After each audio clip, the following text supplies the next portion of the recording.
The vocabulary word we are exploring now is handcuff. Handcuff. Picture a pair of metal restraints that police officers use to secure someone's wrists. That's a handcuff. It's a strong symbol of law enforcement, safety, and sometimes the loss of freedom. Let's learn the meaning of handcuff, check out some examples, and read a short story that shows its place in our lives. Meaning of handcuff. A handcuff is a pair of metal rings linked together to secure a person's wrists.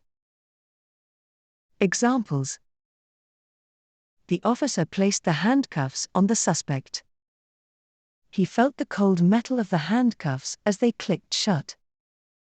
She wore fake handcuffs as part of her Halloween costume. Short story.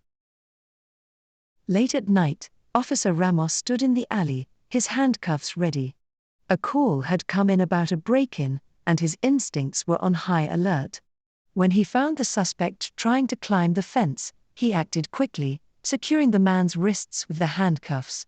As the suspect protested, Officer Ramos explained calmly that it was for everyone's safety. Later, back at the station, he removed the handcuffs, thinking of the responsibility that came with using them. It wasn't just about arresting people, it was about protecting the community.